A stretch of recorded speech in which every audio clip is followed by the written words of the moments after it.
Primos y Primas, queloque, welcome, bienvenidos to the Dear God Are We There Yet, the podcast con tu prima favorita. Soy Alicia Sanchez, and yes, this podcast is bilingual, empowering social good one conversation at a time, sharing weekly insights and inspirations from people adding their magic to make this world a better place. Whether you want to learn more about volunteer travel, being more socially conscious, or you love a good conversation that breaks down barriers while evoking pasión and emoción, this is the podcast for you.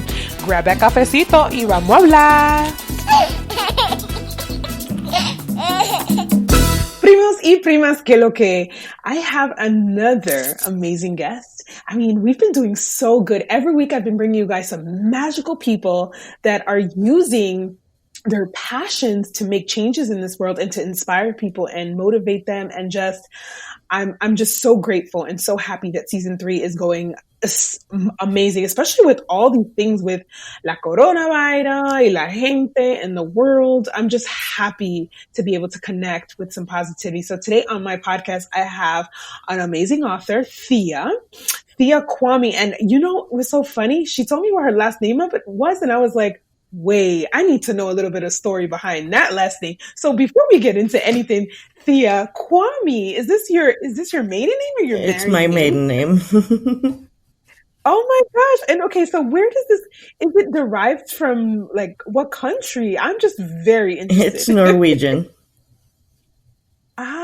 Norwegian. Interesting. See, you learn something new every day. So Thea, thank you so much for coming on our podcast. I know you are an author of a children's book, but your story, I want to talk about your story and how you started, and I'm going to just jump right into it.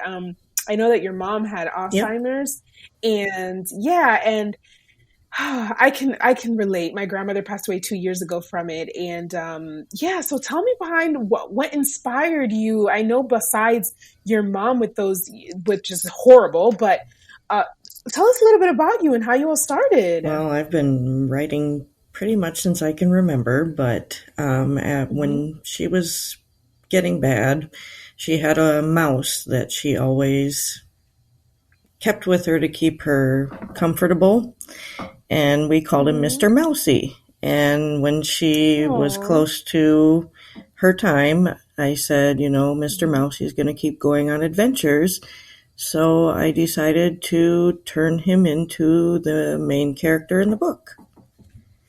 I love that. And how do you pronounce the name of the book? I'm going to ask you how to pronounce things because English is my second language. I just want to let you know. So if I say it wrong, I don't want to. So dime, ¿cómo se dice? How do you say the name of the book? Mausdrachen. Okay, first, Mausdrachen. What does that mean? It means mouse dragon in German.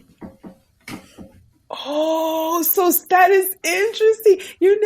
It's funny because I've been to Germany many times, and I would laugh with my dad, like how the words would be so long, but they would be very familiar. Wait, do you speak German? I took 4 years in high school. I don't speak it the greatest. My brother was pretty good at it, and my mom, she could speak many different languages. Oh my gosh. So Guten Tag, Yep. I know that. And Danke, and I know Scheisen, which is not a good word. See, I know I'm there. I'm there. I'm like, I have the basics down, right? Yep. So, but I love Germany. So it's so funny that that's how you say it's Mausdrachen. Drachen. First of all, I love the name. It's different. And I love how you brought in the mouse. And that's what connected with me is your story. We talk about para todo el mundo escuchando, los niños van con mucho cambio. Children are always around so many changes in our life. And I want to ask you because, from your perspective, not just as an author, but also working with like the elderly and working with children and toddlers and all that stuff, like how changes is very difficult for children. Like when they see something and they ask, well, why is mommy forgetting this? Or why is mommy, what do you say to that? Like, what would you say to moms or people that listening that when they see these experiencing children asking these questions about changes, What do you say about that? Well, for my kids, I always told them, I said, well, Grandma's just forgetting things. I said, sometimes she'll ask you the same thing. I said, you can either answer it the same way every time, or you can answer it differently. I said, but, she doesn't remember that she asked you. I said, so don't get mad at her. And they always would answer her no matter what. I love that. And so you were very honest with them. Yeah, because honesty is the most, it's funny because in my culture, sometimes they like cover up certain things and they'll say, oh, well, she's just like, no, just don't, and don't take it as, and it's important to kind of like really talk to people and talk to the children and tell them, this is where this is coming from. They're getting older, and changes are not just on, the elderly, but also mental health. Have you experienced that, having to like talk to either your children or people about other people's children about mental health? Oh, yeah. My kids, we've all kind of dealt with a little bit of that, especially with watching my mom decline so much. I had to explain to them it was okay to cry. It's okay to be mad, sad, whatever you need to be. I said, just be honest. Yeah, the honesty is the best thing. And you say that you write because you want for people to help them escape from reality. Can you elaborate on that? Well, I guess for me, when I read a book, I kind of put myself into the book and take myself away from reality while I'm reading. So it kind of gives you a little adventure. Yeah, and that's what the mouse is. So I know you're not going to tell us too much about the book, because I want everybody, especially my mommies and aunties and grandmas and everybody listening that has a beautiful child in their life. Reading is so important. I love having authors on this podcast because I'm an advocate for parents to teach their children how to read, to encourage them, but not just reading. It's also about other things behind it. And so the curse of laxness, because for me that means like relax. Please tell me what does that mean? Laxness actually means like forgetfulness. So it's the curse of the laxness is the curse of losing your memory. Oh, wow. So this is all related to wow, this is beautiful. And is this your first children's book? Yes. Okay, awesome. So I want to go into the mind of you as an author and the world, and like, what is your vision, and for not only for the children books that you make, but about the topics that you write. What's your vision with that? Where do you see that? Well, I guess I kind of see myself relating to kids so that they understand what's happening in the world. With Alzheimer's, you forget things. I want the kids to understand that this is normal for people who have Alzheimer's. And I'm doing one on depression. It's okay to be sad, and it's. And how do you do that one you're doing a new book about depression for kids? Yep. Like it's another Mausdrachen book. Wow. And how did that come about? Just something I've dealt with. I know my kids have dealt with. Depression is a huge thing anymore. Yeah, no, it is. And it's something that you have to tell your children that it's okay. I mean, I know that you're right. We've all dealt with some type of depression, and society tells us one thing, and then we go home and it's another thing. And it's like, for a child that's trying to, I was just telling my wife the other day that like there's so many emotions. How do you deal with those emotions? You know, when you're writing your books, do you emphasize on the emotion or the situation, or probably what is your goal? Probably a little bit of both, but mostly emotions. I mean, mostly emotions. How everyone's feeling, how it affects them. Yeah, and how about what to do with those emotions? Do you ever have you ever explored that? Yeah. Okay. Yeah. All right. I got to get you talking here, Miss Thea. Tell me more. I don't want to give the whole book away yet.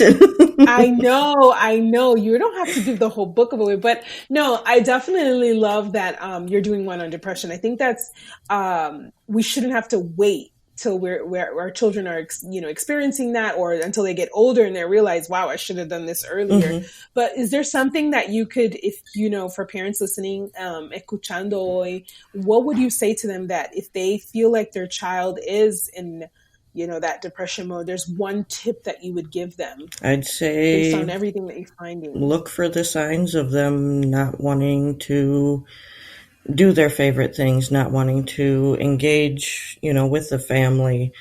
If you see signs that they would rather spend time in their room by themselves and not be with anybody, talk to them. Mm-hmm.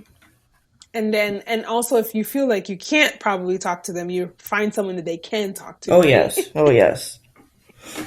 I love, have you ever thought about doing maybe something with imagination as far as for them, like a prompt where they can kind of like fill in the blank in your stories? Have you ever thought about that? I guess I never thought about that, but that'd be pretty neat. Yeah, I will, because I'm a big kid myself, but we all know Mr. Rogers. You remember Oh, Mr. yes. I Rogers? used to watch him Yeah. every morning. Yes, I think everybody. Yes, and it's so funny because what a lot of people don't realize that yes, he was making up characters and but he was talking a lot about emotions Mm-hmm. and how to deal with your emotions and your feelings. And it's so funny because you're supposed to be a kid and you're doing, but you still have feelings, you still have emotions. So that's something that you might even want to think about later on, like maybe like a workbook of some sort in the book. Oh, yeah. I know that it's children nowadays, they like interactiveness, and how can we compete? I always say to myself, and I'm actually going to ask you, how can we compete with the online world and reading a book with children? Oh, boy. It's kind of hard, but, I think that you're right with interacting, having them fill things out. Maybe they'll realize things that they didn't realize before.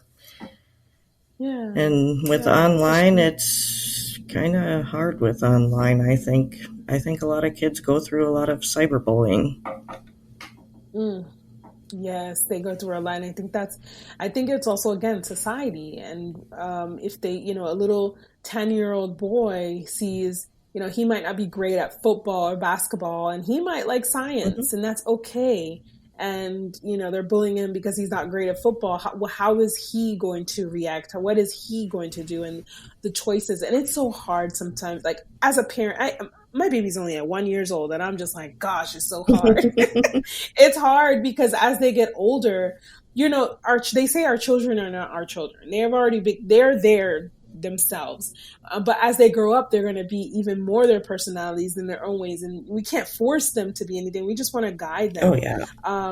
Yeah, no, I love that you're doing something on depression because it's definitely needed. And now that's for really young children as well as this one, The Curse of Laxness. Yep.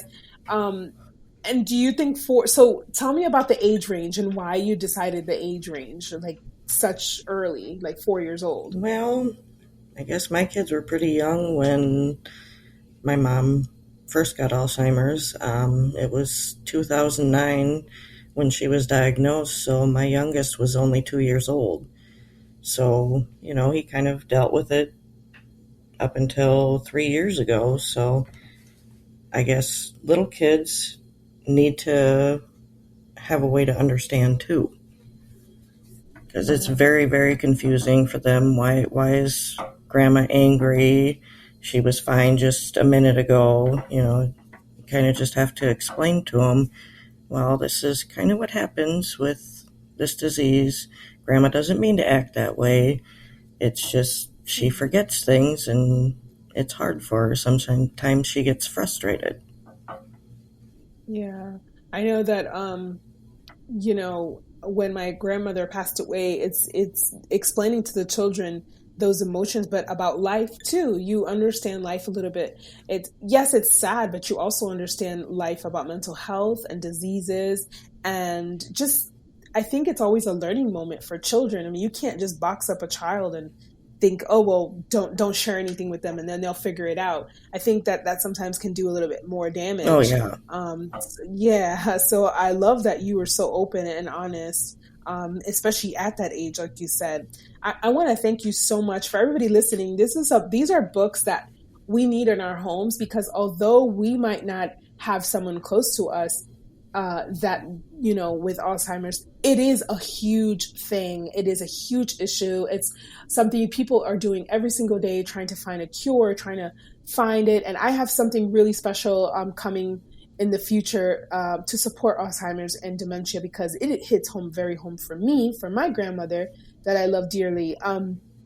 And we need these books. We need to teach teach children about depression. We need to have these in a way that it's so whimsical. And I absolutely have to tell you that just from seeing the images, of the graphics, I think it's so cute.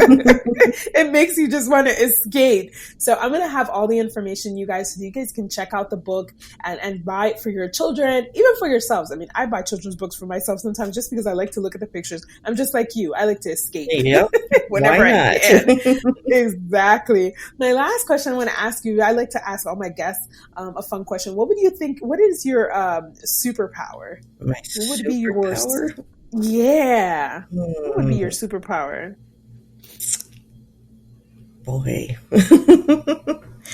I guess turning pretty much anything into a story, so putting myself into a fantasy world. I love that. Oh my God, that's so funny. I'm also gonna post. That's so cool. Because that means you think quickly, on the spot. Like, okay, if somebody gives you this, you can put yourself in a story. I love that. Oh yeah, when I was in school, I used to write my essays, and I would write them so almost confusing when you read it that they would pass it, because I just kept going on and on and on, and it was just spur of the moment. I have to write this, so I'm going to do it. You should totally do that imagination book where they're like prompts that you create from the mouse, and then the children can continue the rest of the story, and it kind of makes them spark into their imagination and see where it goes. I think that would be so cool, and they can use their emotions or their situations, like either if parents, if a child has divorced parents and how are they feeling, all these are in death, or a new child, mommy has a new baby and how those emotions, how they feel. I mean, I think that would be really cool. Yeah, I don't know. I just love giving these ideas because I can see how passionate and inspired you are. And it is like you're in another world. So I want to thank you so much, Thea, for being on our podcast, and for everybody listening and tuning in. Thank you again. And she's going to also have some virtual she's going to be a part of a virtual book festival. I'm going to actually put those links as well. And you guys can kind of tune in. It's online because you guys all know we're all home. But it'll be able to give you an opportunity to check her out and all her other books. So thank you again, Thea, for another amazing episode. Y hasta la próxima, todo el mundo. Muchísimas gracias. You're welcome. And everyone else, remember to hug your children tight tonight and other children in the world. And if you want to buy a book for a child and gift it away, please do. We actually have a volunteer community that has Read With Me. So if you want to purchase a book and send it to one of the children, you guys can go ahead and email me at hello@deargoddarewethereyet.com. And then I can go ahead and partner you up with a mom that you can send that book to as just another reading material, because we need to read. Oh, yeah. Have a good one. Exactly. Thank you again, Thea. Have a good one. Thank you. Bye, everyone. Hasta la próxima. Huepa. Thank you for tuning in. Show us your love and join the conversation on one of our redes sociales, social media. Leave a podcast review and be sure to tune in next week. ¿Y qué ahora? What's next? Check out our website and volunteer today.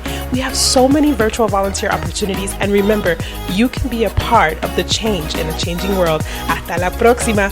Besos.